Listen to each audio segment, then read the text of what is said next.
अगर देह भान की पहचान को सोए रहना है तो ये जो आत्मा के लिए देह भान पक्का करेगा कि वो न जागे, और वो न जागे उसके लिए हर समय वो कुछ ना कुछ चला के उलझाए रखे आत्मा को। अगर आत्मा जागी तो देह भान तत्क्षण भस्म हो जाएगा। लाइट आती है तो रोशनी को अंधेरे से लड़ना नहीं पड़ता है, वो ऑटोमेटिक गायब हो जाती है। वो गायब हो जाता है, जैसे अंधेरा क्या था मालूम ही ना हो। गुप्त अंधेरे में आप एक तिल्ली जलाओ, वो 1000 साल से अंधेरा हो, लेकिन वो एक तिल्ली उसको ऐसे रोशन कर देगी जैसे अंधेरा कभी यहाँ था ही नहीं। ऐसे ही आत्मा की जागृति है। लेकिन मन कभी भी खाली रहेगा नहीं, क्योंकि अगर वो खाली रहा वो समा जाएगा बाबा की याद में। इसीलिए मन कभी खाली नहीं रहेगा, उसके अंदर कुछ ना कुछ चलता रहेगा। अब जब बाबा ने यहाँ मनन के बारे में हमको बताया कि मनन वाला मगन रहता है, तो बात यह है कि मन में कुछ ना कुछ तो चलेगा। अब चलना ही है तो क्यों ना ज्ञान का मन कर लिया अगर व्यस्त चल रहा है तो मगन कैसे रहे? बुद्धि चलनी ही है तो क्यों ना ज्ञान में ही बुद्धि चला ली जाए, बुद्धि ही चलनी है। अब आप यहाँ पाएंगे कि वास्तव में सिर्फ चलने से मतलब नहीं है, चलना भी व्यर्थ चाहिए, वो चॉइस है। और सेकंड देह भान की चलने की चॉइस है कि उसको व्यर्थ में ही चलना है। तो जैसे आज के समय में है, प्याज लहसुन बड़ा कॉमन हो गया है सब घरों में। पहले जो हिंदू परिवार थे वो लोग नहीं खाया करते थे, आज से 50-60 साल पहले नहीं आया करता था। आपके शायद दादा बाबा नानी लोग आ जाए घर में तो कलेश हो जाया करती थी, या उस बीच बीच में फिर कैसे हुआ कि बर्तन अलग कर दिए जाते थे, या ला रहे हो तो बाहर खा लो, प्लेट अलग कर लो, घर में नहीं खाओगे, इस तरह की चीज़ें हुआ करती थी। लेकिन आज अरे बिना इसके खाना बन कैसे सकता है, समय बदल गया है। प्याज लहसुन भोजन में डला क्यों करता था, उसका कारण था कि जब भारत में गरीबी का समय था, मसाले वगैरह उतने इजीली अवेलेबल नहीं थे, अनाज कम हुआ करता था, सब्जी को स्वादिष्ट बनाने के लिए ज़्यादा साधन उपलब्ध नहीं है, तो लहसुन प्याज तेज़ गंध वाली चीज़ें हैं। चाहे कोई चीज़ खराब भी हो लेकिन उसमें आप ये चीज़ डाल दो तो इनकी गंध इतनी तेज़ है कि उस खराब चीज़ का भी जो स्वाद है वो ढक देंगे। फ्रिज थे नहीं, सामान इकट्ठा स्टोर करके रखना है, गरीबी है, अंग्रेज़ों का शासन है, तो उस समय तरीके अपनाए गए कि गरीबी में तरीके तो अपनाए, लेकिन खाते तो कम लोग थे। हाँ, खाते कम थे, लेकिन जिन कुछ वर्गों ने खाना भी शुरू किया तो कारण ये था क्योंकि कमी थी। सेम इस तरह से हम सोचें कि रात के समय में शादियां क्यों होती हैं, जबकि आदि काल में ऐसा नहीं था। द्वापर युग की या कलयुग की भी काफ़ी समय तक की जो विवाह रहे हैं वो दिन के समय हुआ करते थे। हिंदू धर्म में, हिंदू मान्यताओं में रात का समय अपशगुन का माना जाता है। उस समय कोई धार्मिक, आप यज्ञ कभी रात में नहीं रचे जाते, और विवाह का लिटरली मतलब होता है यज्ञ रचा जाता है उसमें। लेकिन ये क्यों होने लगा था? मुस्लिम आक्रांताओं के समय में अपहरण हो जाया करते थे, रात का समय चुना जाता था उस समय विवाह के लिए। लेकिन वो तो हट गया, लेकिन वो जो मान्यता है वो आज तक टूटी नहीं। घूंघट की प्रथा उस तरह से, आज हम घूंघट को हिंदू धर्म का हिस्सा मानते हैं, है ना? क्या आपने कभी किसी देवी देवता को सर पे पल्लू रखते हुए भी देखा है? दुर्गा, काली, सरस्वती, किसी का सर भी ढका हुआ आप देखते हैं?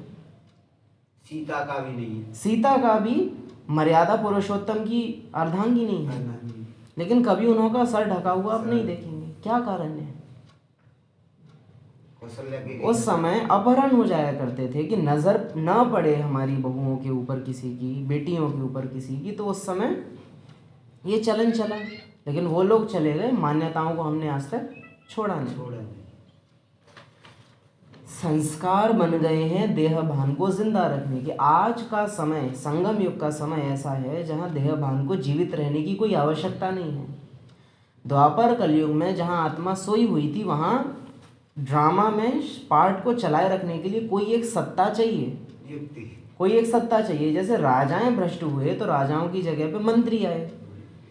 ठीक वैसे ही आत्मा जब त्रेता में सोई तो आत्मा की जगह अब खाली होगी, तो उसकी जगह कौन चाहिए?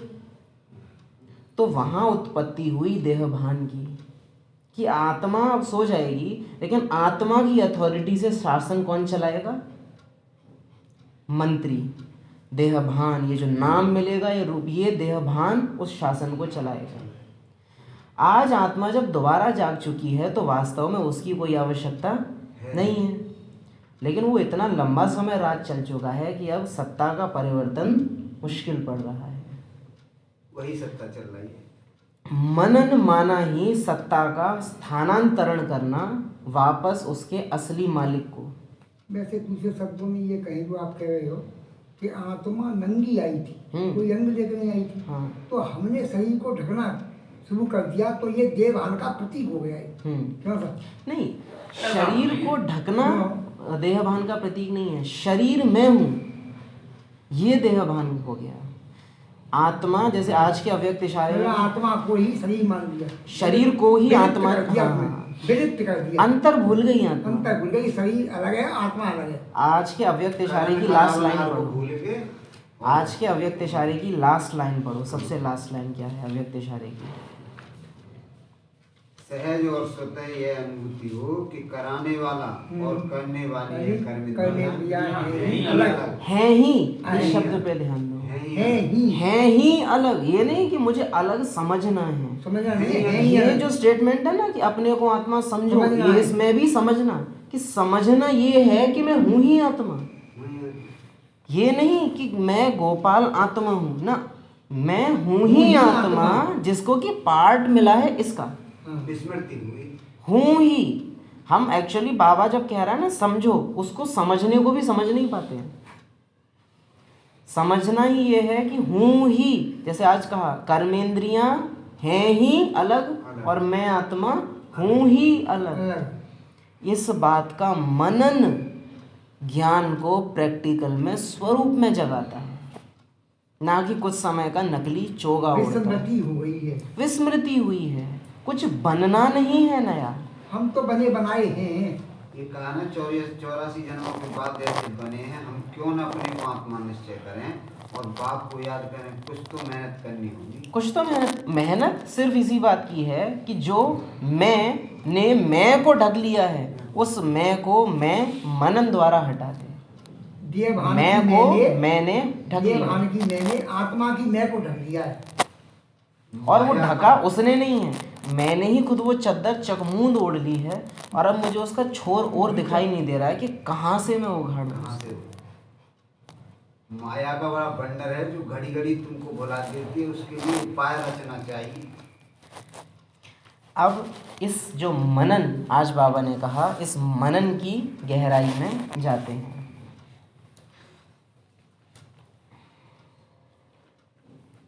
जितनी मनन शक्ति होगी उतनी बुद्धि की एकाग्रता की शक्ति ऑटोमेटिकली आएगी। जहाँ बुद्धि की एकाग्रता है वहाँ परखने की और निर्णय करने की शक्ति स्वतः आती है। क्योंकि मनन करना माना किसी भी चीज़ की गहराई में जाना, और जब किसी चीज़ की गहराई में जाते हो उसे परखना और उसके बारे में निर्णय लेना सहज हो जाता है। अगर हम आपसे कहें कि निर्मल कुंज में कमरा लेंगे या प्रकाश कुंज में कमरा लेंगे, आप डिसीजन नहीं ले सकते क्योंकि आपको नहीं पता है कि ये दो जगह क्या हैं। लेकिन अभी मैं मधुबन में ले जाऊं और आपको वो दोनों बिल्डिंग दिखा दूं, आप उन दोनों बिल्डिंग के अंदर जाएं, उनके कमरों को घुस के देख लें, और तब मैं आपसे पूछूं कौन सा कमरा लोगे, तो परख आए हो और निर्णय ले पाओगे। लेकिन अगर मैंने सोचा ही नहीं है, देखा ही नहीं है, तो क्या तो परखना और क्या तो निर्णय करना। क्या बोल दोगे? जैसा साहब आप ठीक समझो, यही तो कह दोगे। आज अगर हमारे दिल से बाबा जो आपको लगे सो पद दे देना, हम तो पुरुषार्थ करेंगे। तो ये माना न, मैंने मनन नहीं किया है, मेरी जो हालत है वो भगत वाली है, बच्चे की हालत मेरी नहीं है। जो साफ दिखे सो, जो तुम्हारी इच्छा वही मेरे लिए अच्छा। क्या सब्जी खाओ, जो आपकी इच्छा खिला दोगे वही खा लेंगे। ज्ञान माना मनन, उसके बारे में सोचो चिंतन करो। जैसे आज बाबा ने लास्ट लाइन बोली हमसे कि मैं आत्मा और ये कर्मेंद्रियां हैं ही अलग। अब कितना अभ्यास किया मैंने घर पे जाके इसका, बताइए कितना अभ्यास किया। मैं आत्मा और कर्मेंद्रियां अलग का मतलब ये है कि अब आप बैठे बैठे आप चल भी रहे हो ना, चलते टाइम तलवों की महसूसता हो रही है। चलते टाइम मेरे कौन से अंग यूज़ हो रहे हैं? पाँव यूज़ हो रहे हैं। अब चलते चलते चिंतन में जाना, ये पाँव अलग, मैं आत्मा अलग। शरीर को चल के जाने के लिए किसकी ज़रूरत है? पाँव की। मुझ आत्मा को कहीं जाने के लिए किसी साधन की ज़रूरत है ही नहीं। अब आप घर पे गए, हाथों से कुछ तो काम कर रहे हो, इस शरीर को काम करने के लिए हाथों की ज़रूरत है। मैं आत्मा तो हूँ ही या करता, ना मुझे कुछ काम करना, ना मुझे हाथों की ज़रूरत। ये था मनन। और ये मनन क्या करता है? जो लास्ट लाइन थी कि आत्मा को उसकी कर्मेंद्रियों से अलग करता है। ये आपकी बनती करण करावन हार की स्टेज। लेकिन क्योंकि मनन नहीं किया तो वो जो लाइन है वो लाइन वहीं की वहीं पड़ी रह गई। बाबा बोलते हैं तकदीर में तो है पर तदबीर नहीं करते तो क्या करूं?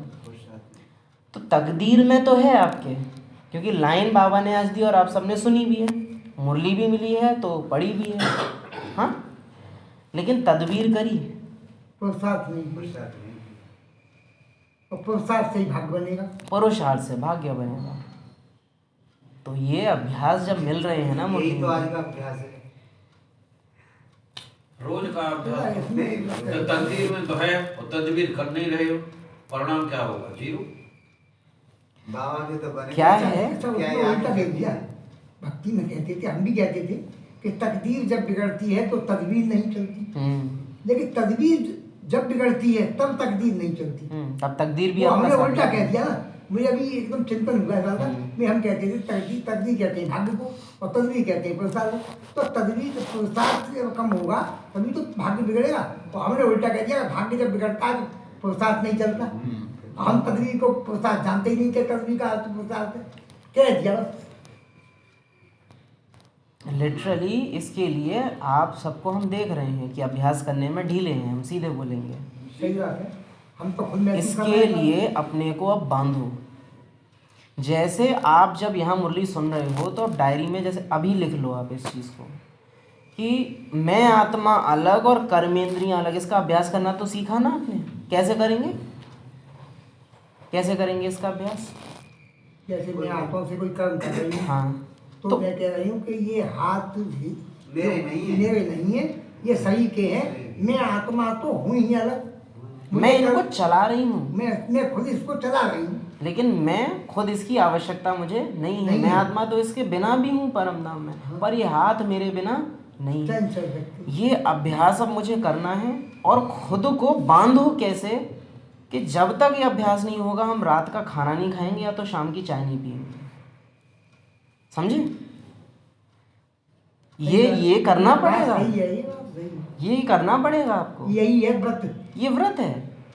जब तक वो अभ्यास मानो की पकौड़ी खा ली, खाना छोड़ दिया, ये व्रत नहीं। आप टाइम निकालो, अब 10 मिनट 20 मिनट 10-20 मिनट। जैसे योगा करने वाले जो लोग होते हैं, पतंजलि का सुबह सुबह खोल के बैठ जाते हैं, उन लोग का होता है योगा कब करना है? खाली पेट। जब तक योगा करने ही लेंगे तब तक कुछ खाएंगे नहीं। दवाई के मामले में भी होता है, खाली पेट खानी है तो जब तक दवाई नहीं खा लेंगे तब तक खाएंगे नहीं। अब आप ये पुरुषार्थ के लिए पक्का करो, चाहे तो प्यारी होगी ना, में लेना है। तो अब अपने को ये बांधो कि जब तक 10 मिनट का अभ्यास नहीं हो जाएगा तब तक शरीर को कुछ खिलाएंगे नहीं।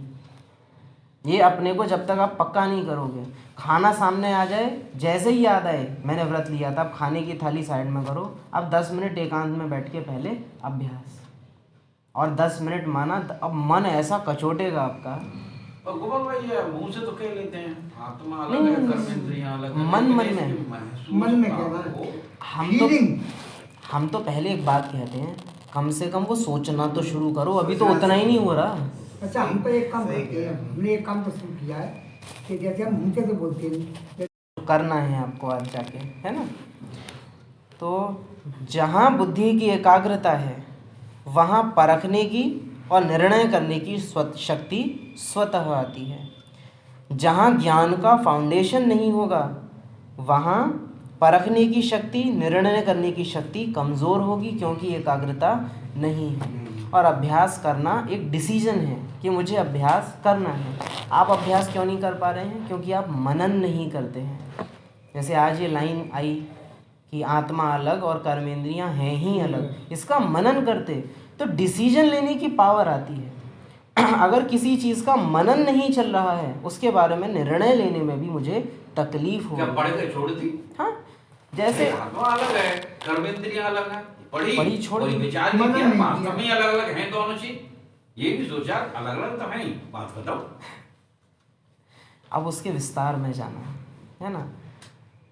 हम मृत्यु के बारे में बहुत कम सोचते हैं, इसीलिए जब मृत्यु होती है वो हमसे स्वीकार नहीं होती। एक्सीडेंट के बारे में फिर भी थोड़ा बहुत सोच लेते हैं, तो एक्सीडेंट होना फिर भी स्वीकार हो जाता है।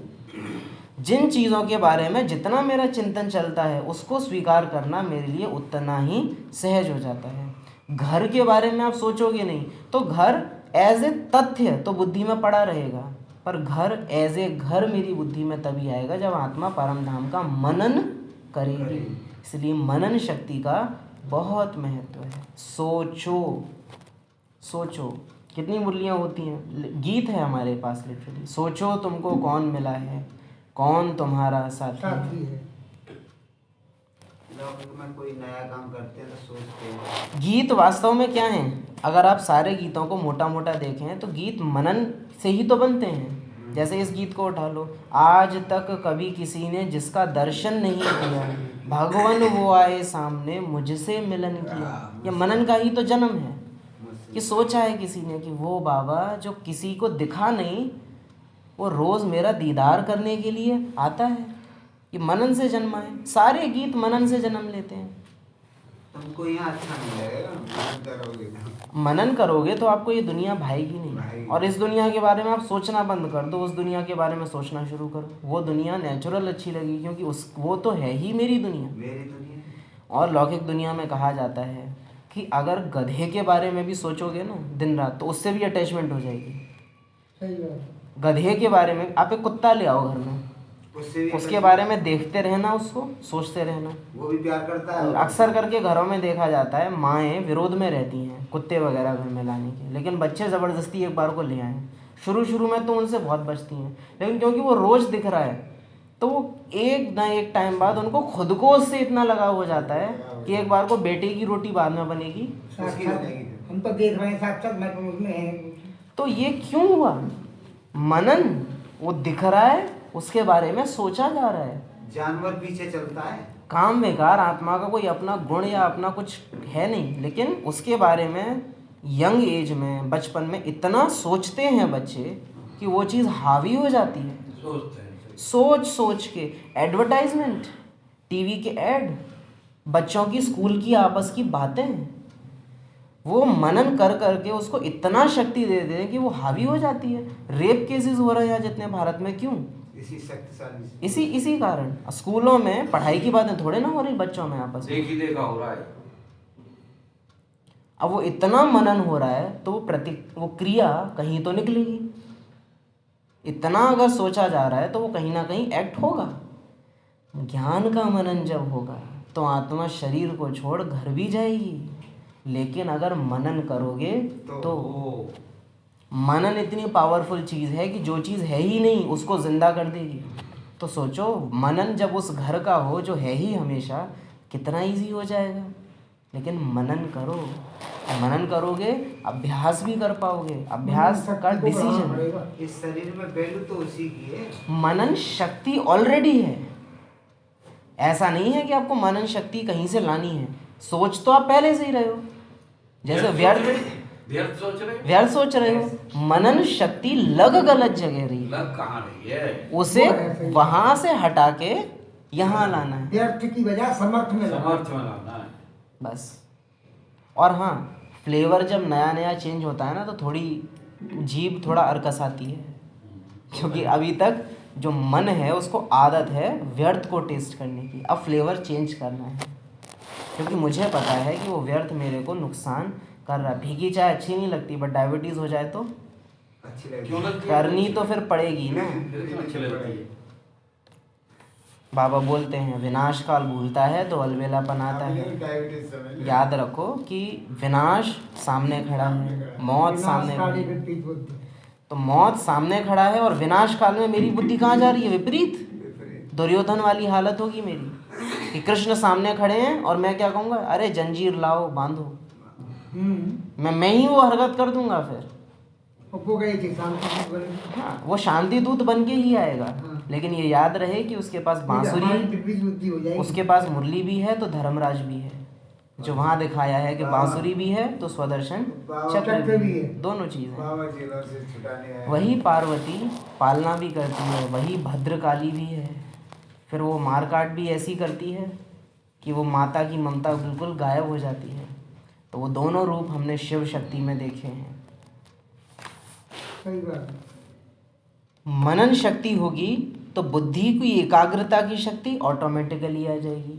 मनन करोगे तो एकाग्रता अपने आप आएगी। और अभ्यास करने में किसकी ज़रूरत होती है?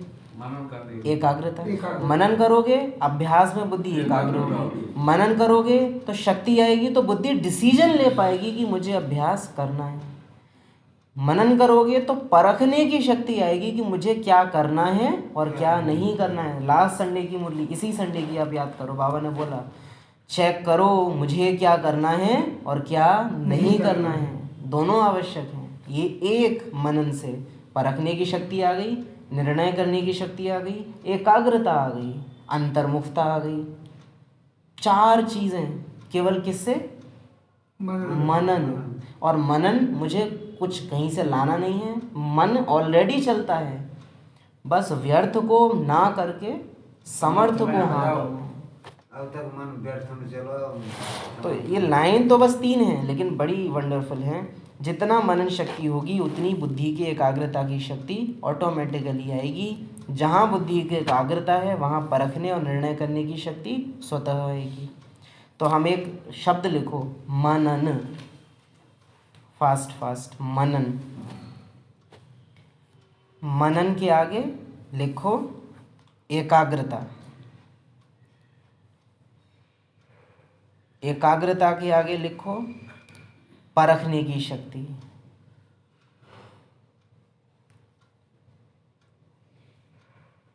परखने की शक्ति के आगे लिखो निर्णय करने की शक्ति। मनन, फिर एकाग्रता, फिर परखने की शक्ति, फिर निर्णय करने की शक्ति।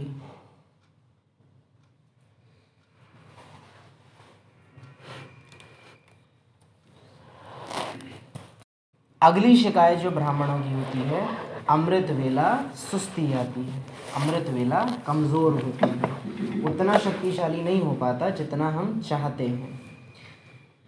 अब मनन के ऊपर अमृत वेले के लिए बाबा ने क्या कहा? खुशी अमृत वेले सुस्ती आ जाती है। ज्ञान की पॉइंट्स का मनन कम करते हैं। अगर सारा दिन ज्ञान का मनन चलता रहे तो अमृत वेले भी वही मनन किया हुआ खजाना सामने खुश आने से खुशी होगी और सुस्ती नहीं आएगी। तो अमृत अगर दिन में मनन किया है तो जो पहले भी कहते हैं ना कि अगर अमृत वेला मेरा दिक्कत कर रहा है तो ज़रूर दिन में गड़बड़ हुई है।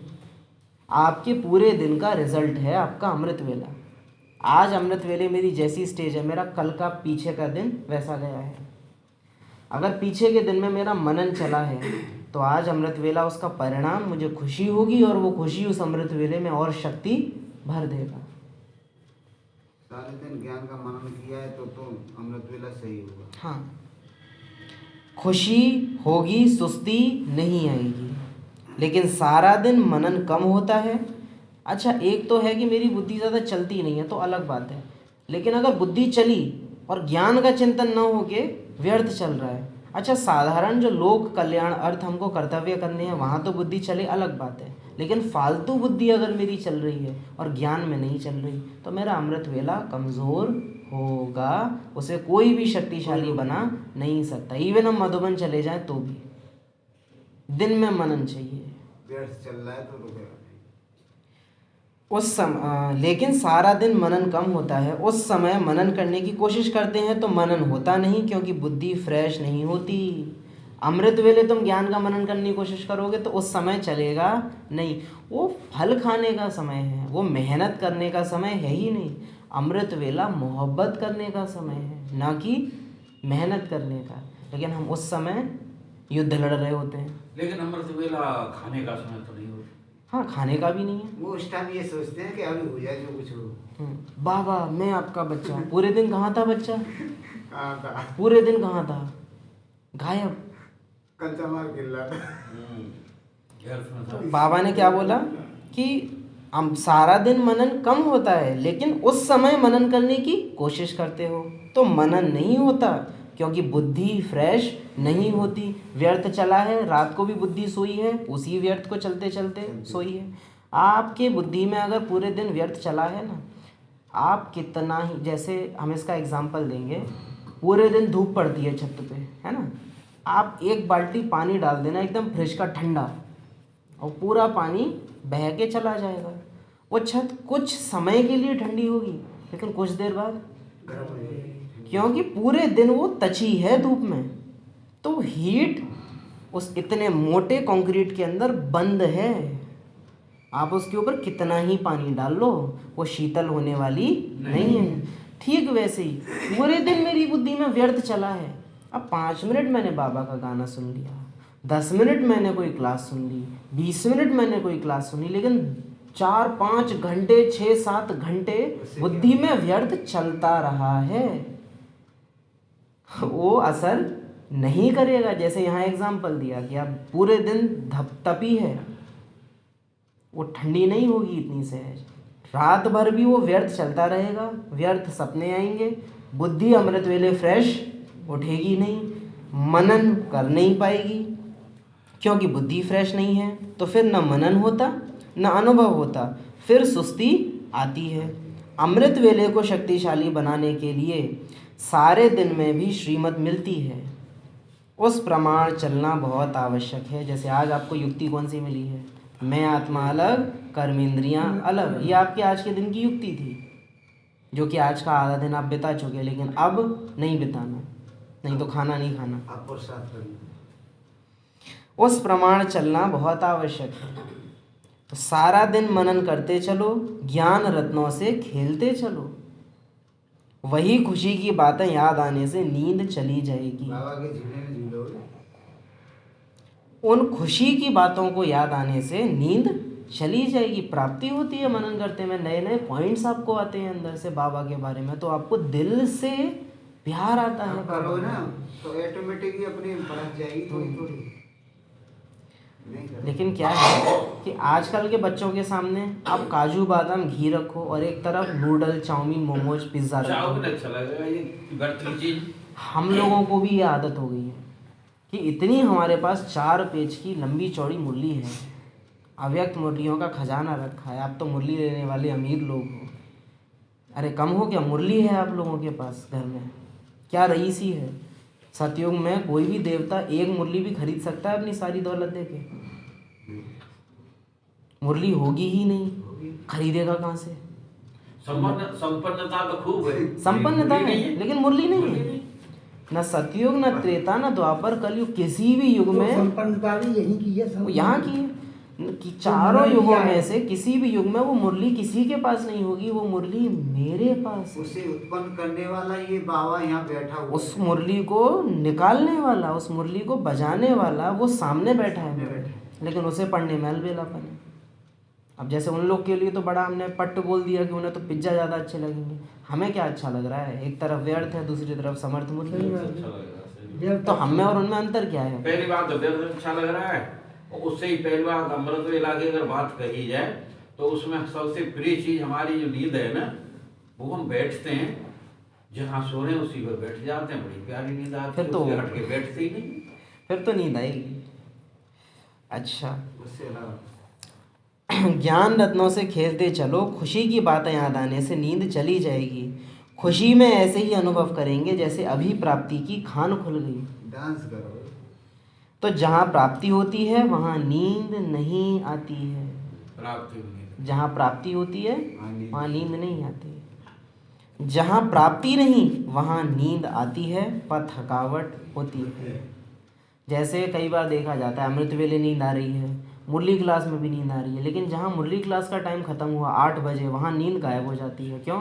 अब शरीर को पता है अब खाना खाना है और खाना उसके मतलब की चीज़ है, तो वहाँ नींद एकदम गायब हो जाएगी। अच्छा, खाना खाते ही अब काम करना है, लेकिन काम करना देह को पसंद नहीं है तो आलस आने लगता है।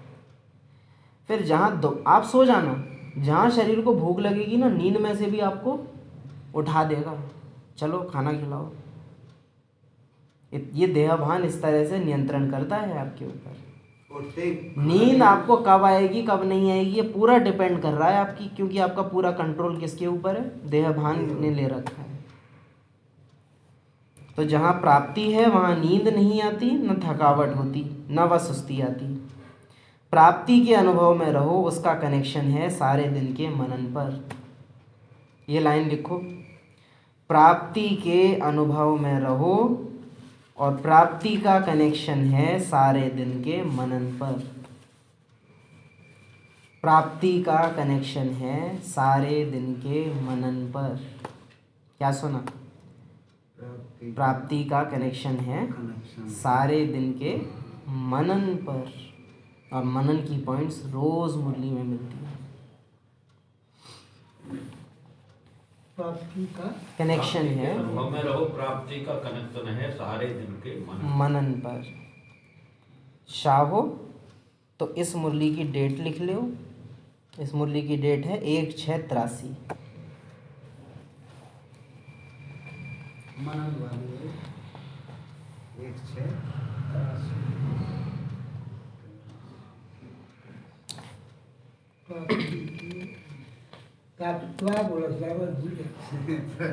कनेक्शन सारे दिन के मनन पर। प्राप्ति के अनुभव में रहो और उसका प्राप्ति का कनेक्शन है सारे दिन के मनन पर। प्राप्ति का कनेक्शन है सारे दिन के मनन पर। अब बाबा ने आगे हमको समझाया है इसमें, धन सबके पास है, लेकिन धन का सुख समय पर यूज़ करने से अनुभव होता है। आजकल के समय में कोई विनाशी धनवान के पास भी धन बैंक में होगा, अलमारी में होगा या तकिए के नीचे होगा, जगह पता है बाबा को, लेकिन न खुद कार्य में लाएगा और न औरों को लगाने देगा। न स्वयं लाभ लेगा न दूसरों को लाभ देगा।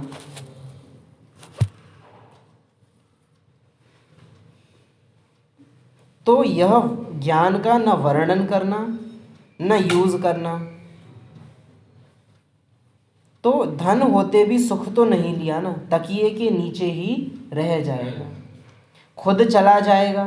तो यह वर्णन करना अर्थात यूज न करना, सदा गरीब दिखाई देंगे। ज्ञान सुनना लेकिन ज्ञान का मनन ना करना, तो हम ज्ञान के गरीब दिखाई देंगे। यह धन भी अगर स्वयं प्रति व दूसरों के प्रति समय प्रमाण यूज नहीं करते, सिर्फ बुद्धि में रखा है, स्वयं प्रति और दूसरों के प्रति यूज नहीं करते, कहाँ रखा है? बुद्धि में रखा है। तो न स्वयं अविनाशी धन के नशे में खुश रहते, न दूसरों को खुशी दे सकते। सदा ही क्या करें कैसे करें इस विधि में चलते रहेंगे। इसलिए दो मालाएं हो जाती हैं, मनन करने वाली माला अलग और वर्णन करने वाली माला अलग। ज्ञान अच्छा तो बहुत लगता है, दूसरों को भी कहते हो कि ज्ञान अच्छा है, लेकिन ज्ञान अच्छा है तो अच्छी चीज़ का तो प्रयोग किया जाता है ना। तो कौन से सौदागर हो, नंबर 1 वाले या नंबर 2 वाले? नंबर 1 यानी कि वो जो खुद भी यूज़ करे और दूसरों को भी कराए। नंबर 2 वाले वो जो खुद वर्णन तो करे कि हाँ बहुत बढ़िया बहुत अच्छा बढ़िया ज्ञान बहुत है। बढ़िया, लेकिन मनन ना करे, उसको प्रयोग ना करे। इस खजाने की शर्त ये है कि जितना औरों को देंगे और जितना अपने कार्य में लगाएंगे उतना बढ़ेगा। ज्ञान रूपी खजाना। हाँ, इस विधि को न अपनाने के कारण स्वयं में भी वृद्धि नहीं और दूसरों की सेवा करने में भी वृद्धि नहीं। संख्या की वृद्धि नहीं कह रहे हैं, हो सकता है संख्या की वृद्धि कर भी लो, लेकिन उन आत्माओं में भी समर्थी नहीं आती, सदा कमज़ोर रहते हैं। अगर मनन नहीं कर रहे हो तो संख्या तुम बढ़ा भी लो, धन के प्रभाव से, भोग के प्रभाव से, या उनको दुख है तो उस बात का फ़ायदा उठाएगी, लेकिन वो आत्मा शक्तिशाली नहीं बनेगी। कभी वो संस्कार स्वभाव टकराएंगे, कभी उनको संशय आएगा, कभी प्रभाव पड़ेगा, तो वो मनन हवा नहीं है, लगेगी। मनन नहीं है। तो संख्या की गिनती में तो आते हैं, लेकिन अभी तक कहते रहते हैं समझ में नहीं आता योग क्या है, बाप को कैसे याद करें। क्या कह रहे हैं बाबा कि आ तो जाते हैं, लेकिन क्या कहते रहते हैं, समझ में नहीं आता योग कैसे लगाएं, बाबू कैसे याद करें? बाबा को कैसे याद करें। 10-10 साल भी हो गए चलते हुए, लेकिन समझ नहीं है। क्यों? मनन नहीं है। मनन करो, और आज विशेष कहा अभ्यास करो, अपने को बांधो।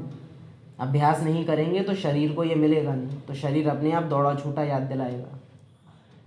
अच्छा, इसी अटेंशन और इसी आशा के साथ कि आप अब अपने पुरुषार्थ के प्रति कठोर बनेंगे और पुरुषार्थ में सफलता पाएंगे, इस शुभ आशा के साथ ओम शांति। हमारा बड़ा भाग्य है कि ऐसे मिल गए।